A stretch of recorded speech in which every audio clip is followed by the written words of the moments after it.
नमस्कार।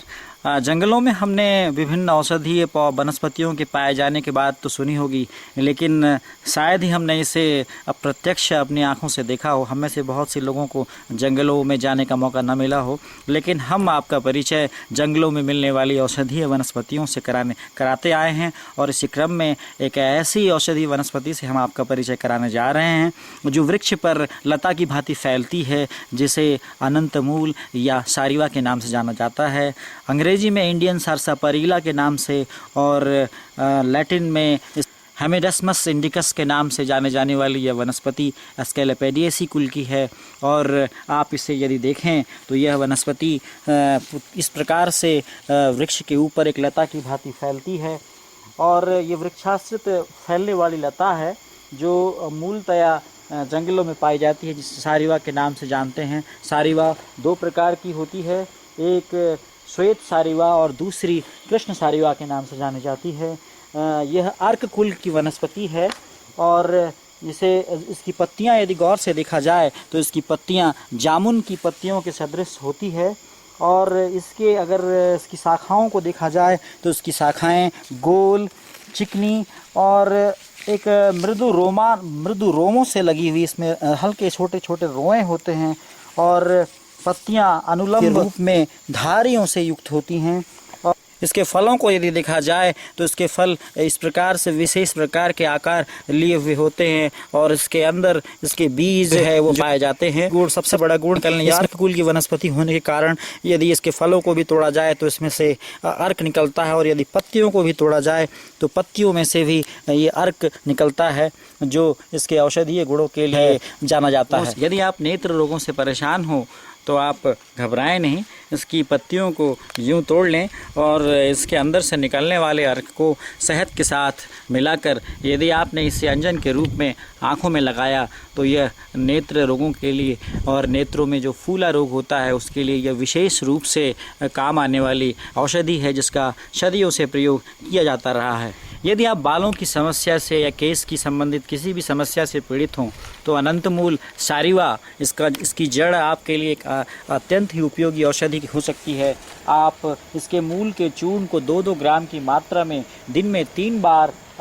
जल के साथ सेवन करें तो इससे गंजापन दूर होता है, अर्थात गंजापन को दूर करने की यह श्रेष्ठ औषधि है। इसके अलावा दांतों से संबंधित विकारों में इसके पत्तों को पीसकर दांतों पर लगाने से भी काफ़ी लाभ मिलता है। प्रसूता स्त्रियों में जिनमें स्तन से दुग्ध का स्राव न होता हो, उनके लिए भी अनंत मूल एक बहुत ही अच्छी औषधि के रूप में प्रयोग में लाई जा सकती है। अनंत मूल या सारिवा का प्रयोग उनमें एक विशेष रूप से लाभकारी प्रभाव दर्शाता है। बस सारिवा के मूल के चूर्ण को आप 2 से 2.5 ग्राम सुबह शाम सेवन कराएं स्त्रियों में, तो इससे स्त्रियों में स्तन्य की वृद्धि होती है। और जिन महिलाओं के या जिन स्त्रियों के बच्चे अक्सर बीमार होते हैं तो उन्हें भी जो है इसका सेवन करना चाहिए। और साथ साथ यदि व्यक्ति दमे से पीड़ित हो, दमे से पीड़ित रोगियों में सारिवा या अनंत मूल जो आप सामने देख रहे हैं, इसका 3 ग्राम इसकी मूल और 3 ग्राम अड़ूसे वासा के पत्तों का चूर्ण, इन सब को दूध के साथ मिलाकर सुबह शाम सेवन करने से श्वास रोगों में, श्वसन संस्थान से संबंधित रोगों में काफ़ी लाभ मिलता है। यदि व्यक्ति उदरशूल से या पेट में दर्द से पीड़ित हो तो इसकी जड़ को 2.5 से 5 ग्राम की मात्रा में लेकर केवल पानी में घोटकर पीने से काफ़ी लाभ मिलता है। यदि कामला या जॉन्डिस की स्थिति हो तो इसके जड़ की छाल को काली मिर्च के साथ 2.5 ग्राम की मात्रा में इसकी जड़ की छाल और काली मिर्च लगभग 6 से 8 नग की मात्रा में इसे आप 25 से 50 मिलीलीटर जल के साथ पीसकर अगर आप पिलाएं 2 से 3 दिन तक, तो इससे जो है जॉन्डिस यानी बिलिरुबिन के लेवल को कम करने में काफ़ी लाभ मिलता है। यदि व्यक्ति को भूख न लग रही हो या आयुर्वेद के अनुसार व्यक्ति मंदाग्नि से पीड़ित हो, अग्निमांद की स्थिति हो, तो वैसे में भी यह सारिवा काफ़ी लाभकारी प्रभाव दर्शाती है। सारिवा की मूल का चूर्ण 2.5 से 5 ग्राम की मात्रा में सुबह शाम यदि गोदुग्ध के साथ दिया जाए तो इससे पाचन क्रिया बढ़ जाती है। यदि स्त्री में गर्भपात की स्थिति हो, स्त्री को गर्भपात का भय रहता हो, तो गर्भ धारण से पहले ही सारिवा या इस अनंत मूल के का आप यदि फांट बना लें और इसे दूध और मिश्री मिलाकर स्त्री को सेवन कराएं तो स्वस्थ एवं निरोगी बच्चे को जन्म देती है। इसके अलावा यदि मूत्र विकार या यूरिनरी ट्रैक्ट इन्फेक्शन की स्थिति हो तो इसकी जड़ को कदली केले के पत्ते में लपेटकर इसे आग से जलाएं और जब पत्ता जल जाए तो उसकी जड़ को निकाल लें और भुने हुए जीरे और शक्कर के साथ इसे पीसकर गाय के दूध या गाय के घी के साथ मिलाकर सुबह शाम पिलाने से मूत्र विकारों में या वीर्य से संबंधित विकारों में भी काफ़ी लाभ मिलता है। यूरिनरी कैलकुलस की स्थिति हो अर्थात अस्मरी यानी किडनी में स्टोन की स्थिति हो तो भी उस कंडीशन में भी उस स्थिति में भी सारिवा काफ़ी लाभकारी इसके उपयोग हैं। सारिवा की जड़ को अनंतमूल की जड़ को 2.5 से 5 ग्राम की मात्रा में चूर्ण बनाकर यदि इसे अस्मरी से पीड़ित यानी पथरी से पीड़ित रोगियों में इसे खिलाया जाए गुनगुने पानी के साथ तो इससे काफ़ी लाभ मिलता है। यह यूरिनरी कैलकुलस के लिए एक बहुत ही अच्छा इसका प्रयोग है। यदि जोड़ों के दर्द यानी संधिवात की स्थिति हो जिसे ऑस्टियोआर्थराइटिस भी कहा जाता है, उस स्थिति में सारिवा या अनंतमूल